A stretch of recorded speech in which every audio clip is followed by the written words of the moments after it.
Assalamualaikum warahmatullahi wabarakatuh. Suatu ketika, Rasul membacakan kepada para sahabat satu hadis, sesungguhnya, setiap kalian dikumpulkan di perut ibu kita sebagai setetes mani, kemudian selama 40 hari berubah menjadi setetes darah, 40 hari setelahnya menjadi segumpal daging, kemudian diutus seorang malaikat dan ditiupkan kepadanya ruh. Setelah ditiupkan ruh, ditetapkan padanya 4 perkara yang biasa kita sebut sebagai takdir, yaitu rezeki, ajalnya, amalnya, terakhir ditetapkan padanya untuk menjadi orang sengsara atau menjadi orang yang bahagia.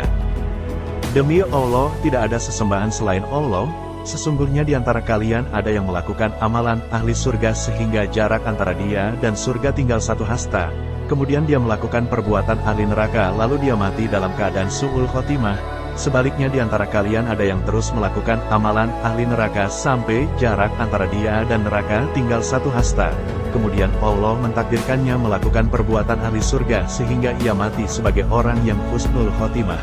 Setelah mengatakan hal tersebut, para sahabat bertanya, "Wahai Rasulullah, apabila rizki sudah ditentukan oleh Allah, ajal sudah ditentukan oleh Allah, amal sudah ditentukan oleh Allah, bahkan ada yang soleh seumur hidupnya matinya salah masuk neraka, ada orang yang salah seumur hidupnya matinya soleh masuk surga, lalu ditetapkan pula dia hidup sengsara atau bahagia.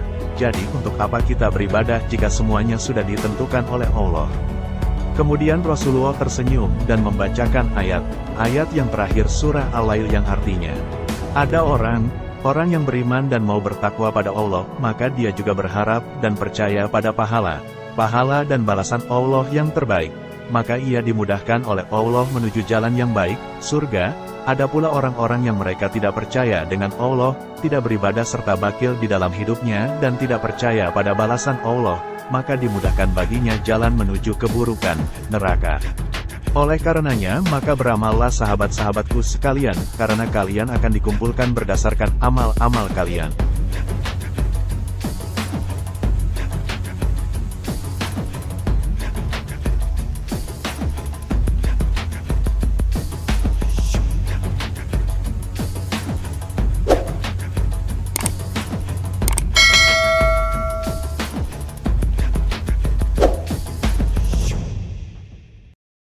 Mari kita bahas bersama-sama.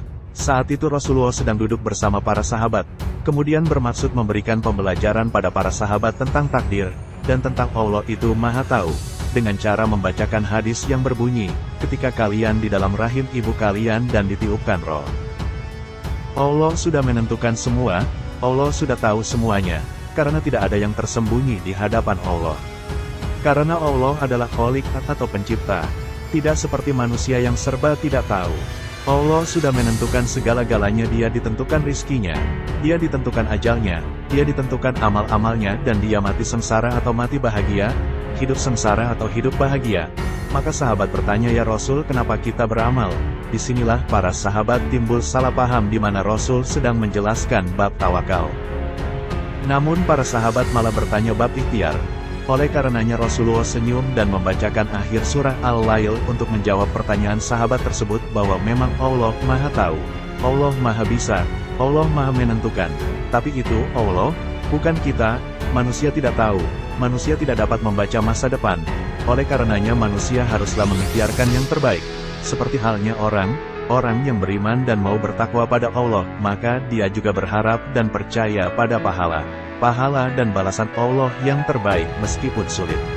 Maka ia dimudahkan oleh Allah menuju jalan yang baik, surga. Ada pula orang-orang yang memilih sebaliknya, mereka tidak percaya dengan Allah, tidak beribadah serta bakil di dalam hidupnya dan tidak percaya pada balasan Allah, maka dimudahkan baginya jalan menuju keburukan, neraka. Allah itu Maha Tahu, jadi bertawakallah pada takdir Allah dan manusia tidak memiliki pengetahuan, maka berikhtiarlah. Oleh karenanya jangan membahas aktivitas Allah. Itulah esensi dari hadits tersebut. Dan jangan pula mencampurkan tawakal dengan ikhtiar.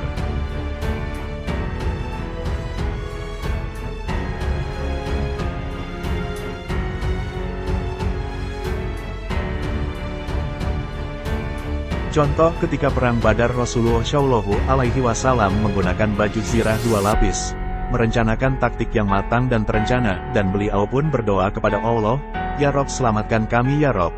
Menangkan kami ya Rob, hancurkan pasukan musuh ya Rob. Ya Rob, selamatkan kami ya Rob. Ya Rob, kalau seandainya Engkau tidak membantu kami, tidak memenangkan kami, maka tidak ada lagi yang akan menyembahmu ya Allah, karena ini adalah hari penentuan. Jikalau kami kalah ya Allah, maka Mekah akan kembali berada dalam kesesatan dan penyembah berhala. Rasulullah terus berdoa lama sekali, dan terus diulang-ulang, karena saking lamanya Rasulullah berdoa, sahabat Abu Bakar menghentikannya, sembari berkata, Ya Rasulullah, ya Rasulullah, ya Rasulullah, setengah doamu sudah cukup ya Rasulullah. Dari sini dapat kita ambil pelajaran bahwa meskipun Allah menakdirkan dan berjanji bahwa Islam pasti berjaya dan tersebar luas ke seluruh alam semesta, dan Rasulullah tidak akan mati sebelum tugasnya selesai, tapi Rasulullah tetap mengusahakan dan mengikhtiarkan yang terbaik, yakni dengan menggunakan baju zirah 2 lapis, menggunakan taktik yang sangat matang dan terencana, kemudian melanjutkan dengan doa yang sangat-sangat lama dan terus diulang-ulang, padahal doa seorang Rasul Allah pasti akan didengar dan dikabulkan. Apalagi doa ini bukan untuk diri sendiri, namun untuk agama Islam, namun Rasulullah tetap berdoa dengan sungguh-sungguh dan penuh harap. Pertanyaannya, kenapa Rasulullah mengikhtiarkan yang terbaik, bahkan sampai berdoa dengan sungguh-sungguh lama dan berulang-ulang? Apa Rasulullah tidak yakin dengan takdir Allah, bahwa Islam akan berjaya dan dikenal ke seluruh dunia? Apa Rasulullah tidak yakin pada takdir Allah bahwa Rasulullah pasti akan selamat dan hanya akan meninggal dunia saat tugasnya sebagai seorang Rasul telah usai? Tentu saja Rasulullah yakin dan bertawakal. Tapi doa, baju zirah 2 lapis, dan taktik perang yang matang merupakan ikhtiar. Rasulullah hendak memberi contoh kepada kita bahwa meskipun Allah telah menakdirkan segala sesuatu, namun kita tetap harus berikhtiar yang terbaik, agar takdir yang Allah rencanakan dapat terwujud. Jika kita yakin dengan takdir Allah dan bertawakal, maka harus mengusahakan yang terbaik. Jika tidak mengusahakan yang terbaik itu, artinya kita meragukan takdir Allah dan tidak mendapat pahala.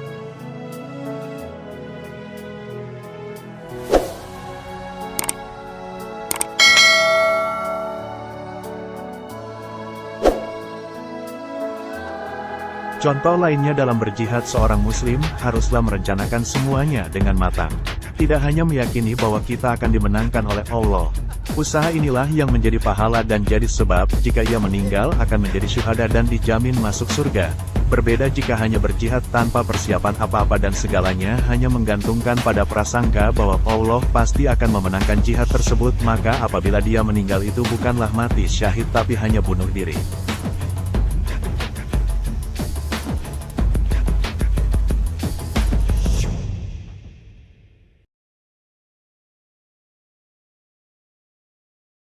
Jadi dalam menyikapi takdir terdapat 2 bab, yakni bab tawakal dan bab ikhtiar. Bab tawakal ini adalah ada dalam hidup manusia hal yang tidak dapat ia kontrol, yang tidak dapat ia mengerti dan tidak dapat ia menentukan. Keyakinan dengan Allah Maha Tahu, tidak ada yang lepas dari perhatian Allah. Rezeki kita pasti dicukupi, tidak akan mati sebelum yang telah Allah takdirkan. Itu adalah contoh perkara tawakal. Sedangkan bab ikhtiar adalah hal yang dapat manusia kontrol, hal yang dapat kita mengerti dan yang dapat kita tentukan. Kemudian hasilnya kita pasrahkan atau tawakalkan pada takdir Allah. Entah apakah hasilnya akan baik atau buruk sesuai dengan takdir yang direncanakan oleh Allah. Hasil usaha, ketekunan, keikhlasan, serta keridhaan kita menerima takdir inilah yang akan membawa kita kepada keridhaan Allah dan surga. Wallahu a'lam bishawab. Terima kasih sudah menonton video ini. Jangan lupa like, subscribe dan sebarkan. Semoga menjadi amal ibadah untuk kita semua. Wassalamualaikum warahmatullahi wabarakatuh.